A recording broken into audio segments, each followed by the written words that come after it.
Hello and welcome to episode 5 of PhotoKitchen. I'm your humble host, MD Welch, and today on the menu, we're talking about strobes, we're talking about flashes, we're talking about types, we're talking about the different settings or the features, what is right for you, what is not right for you. This is what we're going to talk about today. Now, if you're familiar or used to working with strobes, this might be a little too introductory for you, and I understand. So before you leave, do me a favor, hit that like button, subscribe to the channel as a favor of maybe saving you a little bit of time, or better yet, stick around and watch the entire video because there might be some information maybe you needed a refresher on.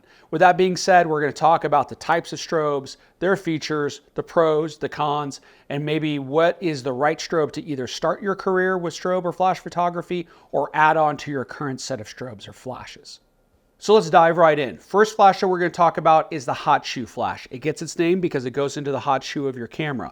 It also has several other types of names. That's a confusing thing because sometimes they're called speed lights. L-I-G-H-T if you're a Nikon shooter, L-I-T-E if you're a Canon shooter.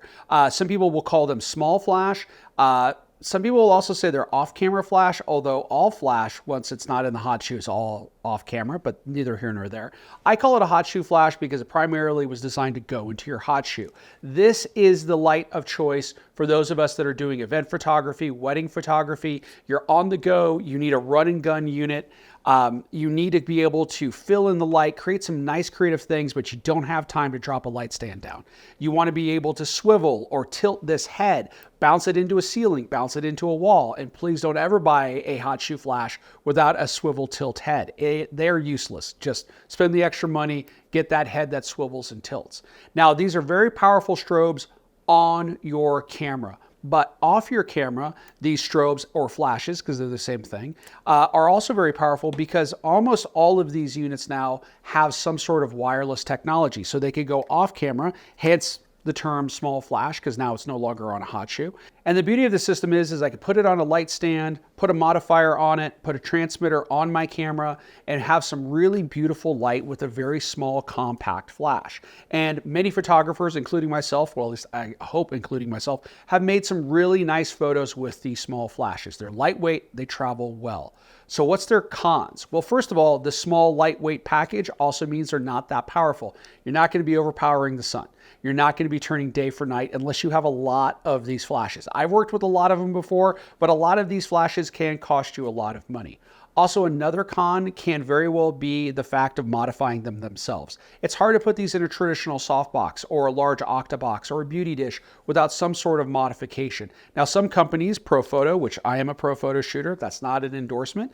Some companies like ProPhoto have these new magnetic features, makes it easier to attach them to certain types of modifiers and softboxes. Other companies, third party like MagMod, have made similar features, but it does require a little bit of ingenuity to get these things to go in a traditional modifier. And certainly you're not going to throw this into a modifier that many of these other strobes will traditionally use, but you can still get really good quality of light. Now, one other thing about hot shoe flashes that I want to draw your attention to is their power sources. Many new flashes now have proprietary lithium-ion batteries. Fantastic. Usually means the flash is a little bit more powerful and you get more flashes or pops of the strobe per charge of the battery. You also usually get an accurate battery readout on the back of the flash so you know how much is left. The downside is you can't run to Walmart or 7-Eleven and get more of these. Now, if you're shooting with AA batteries on other types of units, those usually aren't as powerful. It's hard to know when the flashes are about to die, but you can run to 7-Eleven to get more batteries. So that's a very nice feature. My one piece of buying advice is do not buy your hot shoe flash from a company that doesn't also make studio strobes. The reason why is because many of these smaller flashes can now be controlled wirelessly over the same system as the larger flashes or actually control the flashes themselves. This gives you a lot of versatility. It gives you a lot of options. You could have this be a little separation light, a little hair light, stick it behind a TV set or a monitor because of its size. There is a lot of features that you could work into these other larger systems with one of the hot shoe flashes as long as they're made by the same company.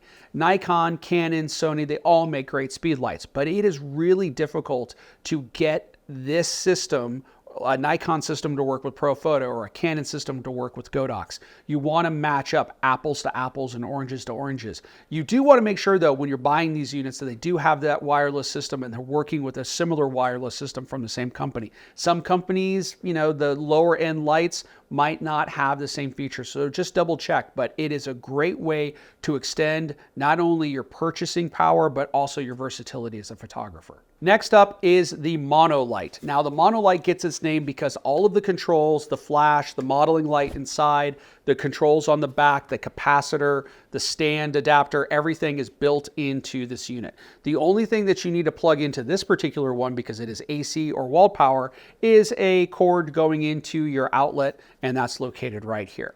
Now, for many years, monolights were seen as an introductory tool for lighting. It's a way that companies would get you into their particular family of strobes. They weren't very powerful. They weren't very feature rich. They also had very complicated controls on the back that were hard to manipulate. This particular unit, the ProPhoto D1, kind of changed all of that. ProPhoto took and put a lot of power in this particular unit. There's a built-in radio receiver that allows you to do radio or remote control of this unit. And because of that, the industry radically changed. Big pack systems kind of went away because a lot of photographers don't need all of this power. They wanted the ability to remote control their lights. It just started, I mean, even hurt the small flash community because it was like, well, I can now have a lot of that in a unit that's also, by the way, battery powered, because monolights also come in a battery powered option. So almost the exact same size battery pack is here. Be able to change that out, slap it in, put in a new battery here. And now why take one of these small things out if you could have one of these here? This is probably the most common purchased used light in the market today for photographers because of all of that versatility. The controls on the back, the battery powered feature. There's also now hybrid features where you could plug this into a battery into the wall outlet as well. So if you're working in studio and location, you don't have to worry about changing out your batteries in the studio, but yet you have battery powered on location. There's a lot of great features to be had here. Now, one mark against monolights used to be that because all the controls were on the back and you had to manually change this, that they were bad for putting them up in the air. You had to look at the back, you had to check them out. Radios eliminated a lot of those problems, but still some photographers don't like that because maybe they don't know what their power setting is, even with radio control, and they got to look at the back. Or maybe they have it high up in the air on a battery unit and they have to lower that down to swap out batteries. So there are some downsides to monolights. One big downside though is weight, because everything's put into a single unit. They can be very heavy. My battery operated monolight here is about 6.6 pounds with the battery in it. My non-battery powered monolight, so same size, same output power. We'll talk about power in a minute. The same output power of 500 watt seconds. This is about 5.3, 5.2. A smaller pack light is much lighter. It's at 4.7. So monolights are a little bit heavier. That could be an issue if you're booming lights, if you're putting them way up in the air. It might mean you need a little bit of a heavier light stand. So do keep that in mind.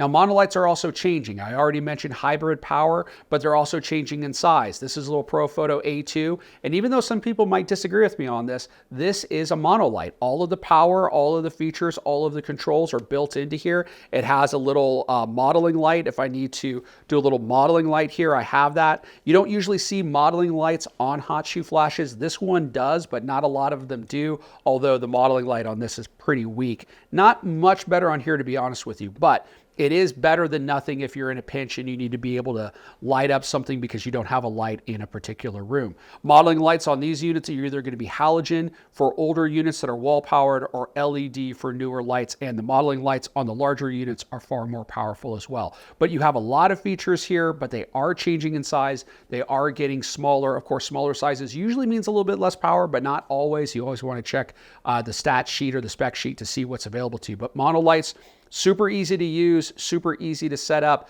A downside is that weight, and also maybe depending on how you're transmitting, having to look at the back of this maybe a battery swap out, but you're kind of nitpicking at that particular point. Last on the list is the mighty pack system. Now the Monolites or the new Monolites kind of decimated this system, but this system is coming back. We're seeing manufacturers making new pack systems for the first time. Profoto, Broncolor, Elechrome, they've been making packs for a very long time. They continue to do so, but they're super expensive. But we're starting to see some of those other brands, Godox specifically, starting to release packs available to photographers. And why is that? Well, the pack offers, first of all, a lot more power. And again, we'll talk about what that means in a minute. But the beauty of the pack system is all of your controls, all of your inputs, all of that feature is located in this pack or generator. The flash head itself doesn't actually have really any features into it other than a modeling light and a strobe and just enough circuitry to pop that flash. The only control on the back of here is to be able to turn the modeling light on or off, although I can do that on the back of the pack here. This is an older pack. It doesn't have radio controls. I do have to plug in a simple radio receiver to get this to fire, but newer packs are radio controlled, so you can control them remotely. But to be honest with you, you really don't need to. You have all the controls here. Most packs have at least 2 ports. This one has 3. Some packs actually have 4. So you could actually plug in up to 4 heads or 3 heads or 2 heads into the system and have complete control of their power and output and have a lot more power available to you. We're going to talk about why you would need more power in a minute, but that extra power is great. The lighter head, as I mentioned before, these Monolites are pretty heavy. This is nice. You don't have to look at the back of this to figure out what the power is. All of those controls and all of the readouts are down here. Now, the downside of this is these things are expensive. Even used, they're pricey. They're also very, very heavy. Not a lot of battery powered options out there. There are some. The older ones used actually a motorcycle battery to function, which made them even heavier than this. So this is going in a roller bag. This is going on a cart. Even if it's battery powered, this is not something that you're putting in a backpack and just throwing it over your shoulder and walking in. It is a commitment. But in a studio space or on location where you have power, it's awesome. It's super easy to use because all of your controls are there. The other downside, though, is the length of the cable. Some companies will have the cables being a third part, so it goes into the flash head, goes into the pack. Profoto, Broncolor, I think all of those have the power cable coming into the head and it's fused in there. So if you want this to be longer, you have to buy an extension cable. And let me tell you something, they're not cheap. Especially anything with the word Profoto on it, it's not cheap. But again, very powerful, very easy to use, and believe it or not, they're really well built. So there's a lot of good value to be found in the used market these days. So check that out. So now that we've gotten the types of flashes and their pros and their cons out of the way, let's talk a little bit about the actual features when you buy a flash. What are they advertising? What makes one flash worthy of being more money than another flash? The first is power, and all flashes are measured in watt seconds when referring to their power. And understanding watt seconds is very difficult to do because it's kind of hard. What is a watt second? What is a foot candle? What is a lumen? The better way to understand it is in relevance to other power sources. So let's just start with a nice baseline. This particular little Monolite, this battery powered Monolite here is 100 watt seconds. Let's say you have it at full power and you're taking a simple portrait. And at full power, your exposure, the way that you like it, is at 5.6.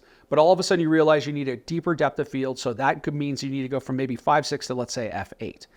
If you're at full power, the only way to go from 5.6 to f8 is to buy a second one of these. This is really important to understand, and we don't have time to get into stops, but I invite you to research stops a little bit more if you're brand new to this. But essentially, when you increase or decrease your exposure by a stop, if you increase your exposure, if you go from 5.6 to f8, you're letting in less light. So you're letting in 50% less light. So to compensate, you need to double the light up. So that means not one of these, but 2 of these. 2 of these at full power takes you from 5.6 to f8. By the way, if you wanted to go from 5.6 to 4.0, you would just take this down 1 stop on the unit and you would have 50% less light. So for a lot of photographers, they don't know where to start with their watt seconds. They don't know what to do. Well, this little unit here at 100 watt seconds is great for like headshots where you don't need a super deep depth of field, great for location portraiture. It does a great job filling in light. Again, it's not going to defeat the sun, and it's certainly not going to give you f22 if it's, say, 5 or 10 feet away, but it does a pretty good job. Now, if you have 2 of these and all of a sudden you wanted to go from F8 to F11, that's another stop. So it's not adding a 3rd light, it's actually adding a 4th light. You're always doubling up. So from 1 to 2, 2 to 4, 4 to 8, 8 to 16. This can get really expensive. And this is also a great way to understand how much power that you need. And do you need one super powerful flash or super powerful pack? Or do you need a few of these lights? Because 3 lights are great because you have a main or fill or a separation. But 1 main light might be exactly what you need to overpower the sun. For example, these are 500 watt seconds. 4 of these together are 400 watt seconds. So essentially this is about 4 1/4 of these in a single monolight here. So if you just needed all that power, then a single 500 watt second source is good for you. This pack, 2400 watt seconds. So 2 of these is 1,000, 4 of these is 2,000. So this is about 4 1/4 of these monolights. Now, by the way, I would love to tell you that these heads are, if you bought 4 of them, that it's cheaper to buy a pack, but just look up what a Pro 11 brand new Pro Photo pack goes for. It's a very nice used car. But these little lights, certainly 4 of these are far more expensive than 1 of these. You have versatility with multiple lights, but if you need that power, definitely you're going to go with a single light source. So when do you need that power? Well, let's say that you need f/22 on a headshot. Let's say that you're doing an athlete and they're moving around and you need a super deep depth of field. That's huge. Maybe you're doing group photography and your light's a ways away. And because of the inverse square law, you need that light to be the same value at row 1 as it is at row 4. So that means the light's a far way away, and that means you have to increase your power. If you're doing simple headshots, if you're just doing environmental portraiture, I'm here to tell you the reason why small flash has gained so much ground in the last 15 years is because you can work with that. If you're able to understand your location lighting, you can get some great output from these little flashes. I do it all the time, and this is a lot less weight than these, and certainly these are a lot less weight than this. So do understand that. Now, with watt seconds also comes another type of value or variable or feature in strobes, and that is what is called recycling time. Now, recycling time means if you were to take a flash all the way up to full power, how long would it take for it to come back up to full power after you hit the shutter button? On this particular unit, just because I know from experience, this is about 1.3 seconds to go from full power on this battery-powered monolight to go from one strobe hit to the next strobe hit. If I hit the shutter button before 1.3 seconds are up, and there's all sorts of beeps and modeling lights that you can turn on or off to let you know that that recycling time has happened. If I do that beforehand, I don't get the same output. I could also damage the capacitors in the unit as well. It's not good to fire strobes before they've reached their recycling time. Some of them will time out. Some of them will make god-awful beeping noises at you as well because you're not letting it recycle all the way. But an interesting thing happens. If I have this 500 watt second head and I take it down to say 2 stops lower, that recycling time drops from 1.3 seconds to almost like 0.2 of a second. In fact, you could lower the power of these things down that you couldn't keep up if you were just using the single press of a shutter button for how fast these could recycle. Packs even more so, 2400 watt seconds. Yeah, sure, out of a single head, or I could split that amongst multiple heads. But if I'm running a single head in here, I could have this be, say, 400 watt seconds. This will shoot multiple frames per second in some cases, and the higher end packs will do like 10 frames per second at full power. So that's where a lot of these packs present themselves as not only the power output, but their recycling time. So that is something to keep in mind. If you're doing still life, who cares, right? If you're doing food photography, product photography, who cares? If you're doing headshots, probably not that big of a deal. But if you're photographing pets, small children, if you're photographing a subject that doesn't have a lot of time for you, that recycling time is huge. And you want to look at that as a feature that may or may not impact what you buy for your particular flash photography. Now, there's a few other features, not that big of a deal, but I do want to point them out. There is the white balance or white balance shift. Companies like high-end companies, or companies that at least charge you a lot of money, whether or not they're high-end is up to you to decide. But ProPhoto Broncolor advertised that no matter what the power setting is on this, once you dial in your white balance won't change. You won't get a shift in color from the strobe. And I can attest to that. I've used a lot of different companies, and ProPhoto and Broncolor, they're not lying. I mean, there is a subtle shift, but it's not so much that you would even maybe need to correct it, or it'd be a subtle correction. Certainly from full power to maybe like an 1/8 power, you would see a difference, but in that middle band, hardly any difference. And I've used lower end or more affordable strobe companies, and I have seen a White balance shift. Is it radical? No. Is it visible? Yeah. Is it something you could solve in post because you're shooting raw? Absolutely. The last thing is flash duration, nearly not that big of a deal, but essentially when you go from minimum power to maximum power, the flash tube is creating the exact same amount of light. It's just how long the flash tube is on. This is called your flash duration or your flash curve, right? And the longer the flash duration is, the longer the flash is going. Now, if you're doing high-speed photography, think freezing a hummingbird's wings in flight. Your flash duration, a short flash duration, will freeze those wings more so than a flash duration that's a little bit longer. Now, lowering your power gives you a shorter flash duration as well as a lower recycling time. And again, that's why some people go with packs. This is not that big of a deal for most people unless you're doing high-speed work. You're freezing things that are moving really fast. And that is a very niche kind of thing. And if so, maybe it's not worth buying, but maybe renting gear that can give you a super short flash duration. So now that you've bought your strobe or your flashes, you got to set them up, you got to get them to fire. Almost every unit now is wireless controlled. Wireless comes in 3 flavors. You have a good old-fashioned simple triggering system where you have a transmitter on the camera, you hit the shutter button, and the only thing that transmitter does is tell the strobe to fire. This pack doesn't have the ability to have any sort of control over it, so I have one of those simple triggers. So when I'm working with all of these units, while I can control the power from this particular transmitter, all that's going to happen on this particular pack is that the pack is going to fire. Now, this particular transmitter, when used with compatible flashes that have receivers built into them, not only will cause the strobe to flash, but allow me to change the power, turn the modeling light on or off, turn the strobe on or off. This is a great feature. It's a huge time saver, especially if you're working by yourself or maybe you have an assistant, but you have a lot of strobes. This can be a huge asset to you as a photographer. Now, the downside to the traditional transmitter receiver model is that there's no way to know what the power is. There's a little LED screen on here. This is an older unit that doesn't have one, but this LED screen will tell me how much power that I've added or subtracted, but it won't tell me what I was at before I did that calculation. So I could say, well, pull 2 stops out of this light and it will go -2 on the screen, but I don't know, was I at 8? Was I at 6? Was I at 10? Have no clue. I have to look at the back of it. So that leads us to the third or the most newest type of technology. And while it's new, it still has been around for a little bit, but it's not found on all flashes, and that's called a transceiver. So basically the transmitter not only transmits, but it receives. Not only does the strobe receive, but it also transmits. So it will tell the transmitter what its power setting is, what maybe its battery setting is, all of those nice features. So you don't have to go running and looking at the back of the strobe. This is a huge time saving, and maybe even more so than being able to control these remotely, because now you don't have to run and look at the back of it, especially if you're using monolights. You can just look at your transceiver and know what the power settings are and make adjustments from there.